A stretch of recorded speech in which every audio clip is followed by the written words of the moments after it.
दोस्तों, मुंबई का वानखेड़े स्टेडियम और साथ में रोशनियों में जगमगाता हुआ एक ऐसा वेन्यू जहां पर क्रिकेट खेली नहीं जाती बल्कि जी जाती है। जी हाँ दोस्तों, 5 मार्च 2026 गुरुवार का दिन एक ऐसी रात बनने वाली है T20I विश्व जगत के लिए जो कि कहानियों में लिखी जाएगी क्रिकेट की। दोस्तों, India versus England, 2 team, 2 culture, 2 ideology और क्रिकेट जगत में एक बहुत बड़ा मोमेंटम, बहुत बड़ा पल, सेमीफाइनल नॉकआउट। जब बात की जाती है नॉकआउट की तो हर एक पल, हर एक रन एक बहुत कीमती हो जाता है जो कि इतिहास में दर्ज हो जाता है। जी हाँ दोस्तों, ऐसा ही कुछ मुकाबला होने वाला है मुंबई के वानखेड़े स्टेडियम पे 5 मार्च 2026 की। बात करते हैं इंडिया और इंग्लैंड के बीच होने वाले 5 तारीख के मुकाबले की, एक बिल्कुल सिंपल, काम और डीप एनालिसिस में, जो कि एक क्रिकेट फैन समझना चाहता है। पहले बात करते हैं टीम इंडिया की। टीम इंडिया का ये पूरा सीजन एक रोल कोस्टर सीजन रहा है। सबसे पहले शुरुआती ग्रुप स्टेज में टॉप करते हो आप, उसके बाद साउथ अफ्रीका से एक बहुत ही करारी हार, उसके बाद बैक टू बैक विन करते हो जिम्बाब्वे के साथ 1 साइडेड विक्ट्री, उसके बाद वेस्ट इंडीज़ के साथ 197 रन चेज करते हो, संजू सैमसन का एक ज़बरदस्त कमबैक। तो एक रोल कोस्टर सी जर्नी रही है इंडिया की अभी तक की। वहीं बात करते हैं इंग्लैंड की, बिल्कुल अनस्टॉपेबल रही है अभी तक। श्रीलंका, न्यूजीलैंड, पाकिस्तान सभी टीमों को हरा चुकी है। ग्रुप स्टेज में सिर्फ आप वेस्ट इंडीज़ से हारते हो, बाकी सारे मुकाबले आप पिछले 5 मुकाबले सारे जीत के आए हो। तो हालांकि इंग्लैंड का मॉरल इस वक्त हाई पीक पर है as compare to India. Semifinal मुकाबला भारत के वानखेड़े स्टेडियम पे खेला जाएगा और भारत में इंग्लैंड के लिए पिचेस उतनी खास नहीं रही है। ये मैच सिर्फ फॉर्म का नहीं है बल्कि एक हौसले का मैच है।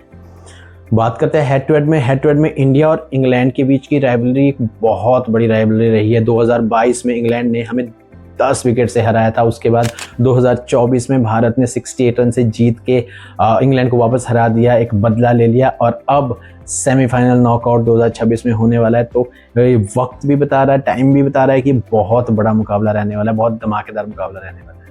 एक नज़र डालते हैं वानखेड़े की पिच रिपोर्ट पे, और वानखेड़े की जो पिच है वो एक गेम चेंजर पिच होने वाली है। बात करते हैं पिच रिपोर्ट की। मुंबई की पिच जो है वो बैटिंग फ्रेंडली पिच रहती है, रेड सॉइल विकेट है, शॉर्ट बाउंड्री है, हल्का सा बाउंस रहेगा इसमें और फास्ट बॉलरों को मदद रहेगी। फास्ट बॉलरों को स्टार्टिंग में मदद रह सकती है, स्टार्टिंग के ओवर में, लेकिन जैसे जैसे मैच आगे बढ़ता रहेगा बैट पे बॉल अच्छे से आने लग जाएगी तो आप इस पिच पे रनों का भंडार देखने वाले हैं। सबसे बड़ा इम्पैक्ट इस पिच पे रहेगा ड्यू का। जी हाँ, 8:30 के बाद ड्यू आती ही आती है इस पिच पे, और अगर ड्यू आ गई तो आपको बहुत प्रॉब्लम होने वाली है। आपके गेंद, स्पिनर की गेंद ग्रिप नहीं करेगी, स्पिनर बिल्कुल बेअसर हो जाते हैं। अब इम्पैक्ट बहुत ज़्यादा पड़ेगा ड्यू का। इसीलिए टीमों के कैप्टन के लिए सिंपल इक्वेशन है, toss win and ball first, क्योंकि चेजिंग इस पिच पे मच ईजियर है एज़ कम्पेयर टू पहले खेलते हुए। क्योंकि एक बार अगर आपकी ड्यू एंटर हो जाती है तो हाथ से बॉल सही से ग्रिप नहीं होगा। बुमराह के पास जो स्पीड है, जो यॉर्कर है, अगर बॉल सही से ग्रिप नहीं करेगी तो बहुत मुश्किल होगी उसको डालने में, और जितने भी स्पिनर है बेअसर से साबित हो जाएगी। करते हैं पिछले 5 मुकाबले की, भारत के मुकाबले की बात करें तो वेस्ट इंडीज़ के खिलाफ बिग विन, 197 चेस किया आपने। उसके बाद जिम्बाब्वे के खिलाफ ह्यूज विन, साउथ अफ्रीका के खिलाफ डिफीट, नीदरलैंड के खिलाफ huge win and again Pakistan के खिलाफ भी एक अच्छी जीत लेके आए हैं। वहीं बात करते हैं इंग्लैंड की। इंग्लैंड अपने सारे 5 मुकाबले जीत के आया है, न्यूजीलैंड को हरा के आया है, पाकिस्तान को हरा के आया है, श्रीलंका को हरा के आया है और अपने ग्रुप स्टेजेस में भी है, और इटली और स्कॉटलैंड को भी अपने ग्रुप स्टेजेस में हरा के आया है। तो इंग्लैंड का कॉन्फिडेंट इस वक्त काफ़ी हायर साइड पे एज़ कम्पेयर टू इंडिया, क्योंकि फॉर्म भी न्यूजीलैंड के फॉर्म भी इंग्लैंड का इस वक्त हायर साइड पे है। लेकिन बड़े मैचेस में, प्रेशर मैचेस में फॉर्म से नहीं बल्कि गुड डिसीजन से मैचेस जीते जाते हैं। ये चीज़ इंग्लैंड को भी अच्छे से याद रखनी होगी और साथ साथ सूर्य कुमार यादव को भी अच्छे से याद रखनी होगी। डालते हैं इंडियन टीम पे संजू सैमसन।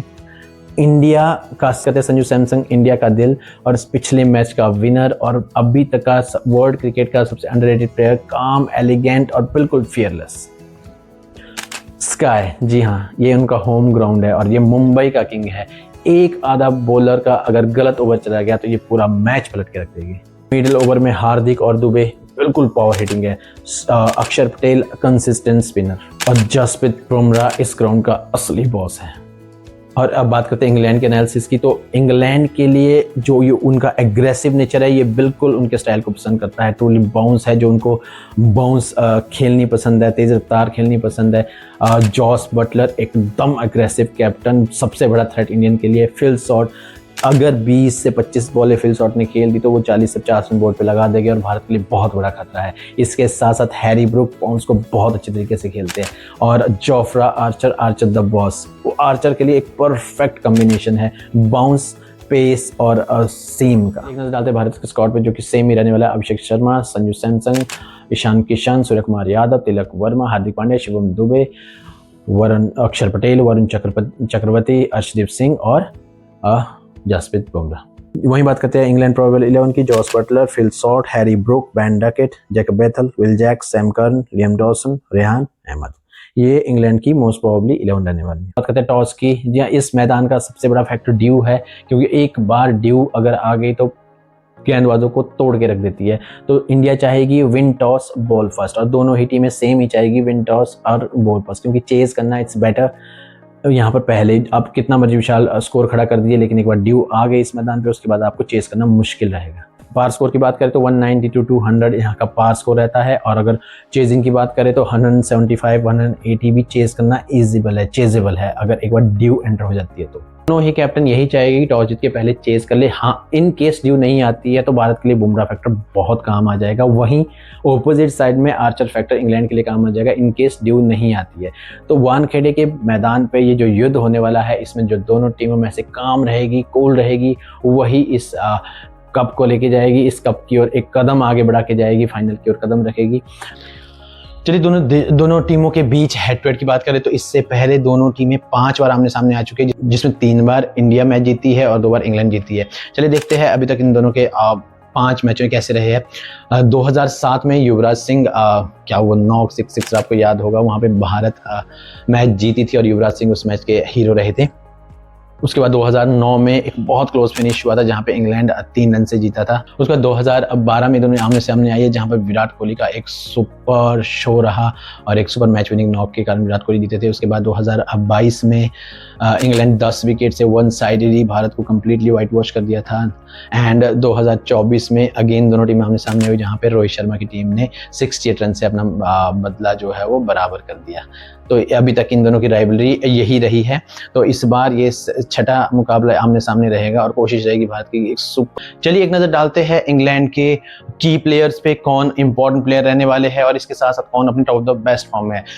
इंग्लैंड की ओर जिस तरीके से उन्होंने वर्ल्ड कप को अभी तक खेला है, जिस तरीके से विल जैक्स परफॉर्म कर रहे हैं इस सीजन में, 4 बार मैन ऑफ द मैच चुने जा चुके हैं विल जैक्स, और एक बहुत जबरदस्त परफॉर्म कर रहे हैं, गेंदबाजी से परफॉर्म कर रहे हैं, बल्लेबाजी से परफॉर्म कर रहे हैं। क्योंकि विल जैक्स ने इस बार जिस तरीके से बल्लेबाजी की है ऑलरेडी, और साथ में साथ वो एक हरपन मौला खिलाड़ी बन के सामने आया है। गेंदबाज उनको पकड़ा दो तो वो विकेट ले लेते हैं, क्योंकि लास्ट मैच में उन्होंने न्यूजीलैंड के खिलाफ 2 विकेट्स भी लिए और इसके साथ साथ मैच को फिनिश भी किया। तो एक बहुत बड़ा रोल प्ले करने वाले विल जैक्स नंबर 6 पे आते हैं, डाउन द ऑर्डर उनको भेजा जाता है और वहां पे जाके वो एक फिनिशर की भूमिका निभा रहे हैं।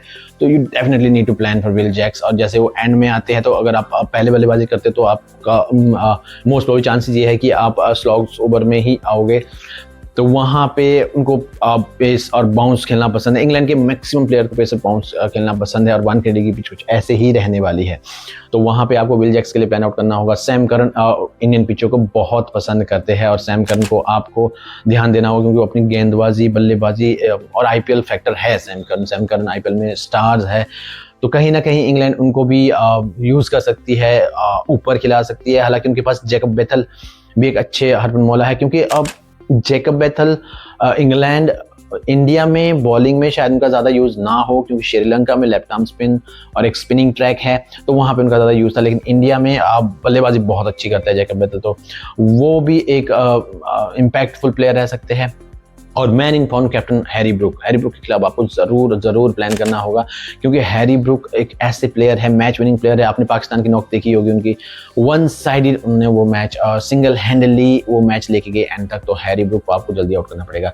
और इसके साथ साथ जॉस बटलर और फिल शॉट की बात करो तो जॉस बटलर उतने रंग में दिखे नहीं है। हालांकि इंग्लैंड का कंसर्न यही है कि उनका जो टॉप ऑर्डर है वो अगर एक इंडिविजुअली और शब्दों में बात करें तो काफ़ी अच्छा दिखता है, स्टेबल दिखता है, बट परफॉर्मेंस लेवल पे बात करें तो काफ़ी इमेच्योर सा है। स्टेबिलिटी नहीं है, क्योंकि टॉप ऑर्डर इंग्लैंड को अगर मैच जिताया तो टॉप ऑर्डर नहीं जिताया, उनके नीचे बॉटम में आके लोअर ऑर्डर ने मैच जिताया है इंग्लैंड को। सैम कर्न परफॉर्म कर रहे हैं, विल जैक्स परफॉर्म कर रहे हैं, अभी हैरी ब्रूक आके रन बना रहे हैं, लेकिन ऐसा नहीं हुआ है कि जॉस बटलर, फिल साल्ट आके अकेले मैच को ले गए। तो ये इंग्लैंड के लिए थोड़ा सा कंसर्निंग रहेगा। वहीं उनकी बॉलिंग यूनिट्स की बात करें तो जोफ्रा आर्चर के साथ ल्यूक वुड शुरुआत करते हैं, और बहुत अच्छी पेस से है दोनों में। जोफ्रा आर्चर तो स्पीड एंड बाउंस के लिए जाने जाते हैं, लेकिन ल्यूक वुड की अच्छी लाइन और लेंथ के साथ और एक अच्छे स्पीड के साथ गेंदबाजी करते हैं।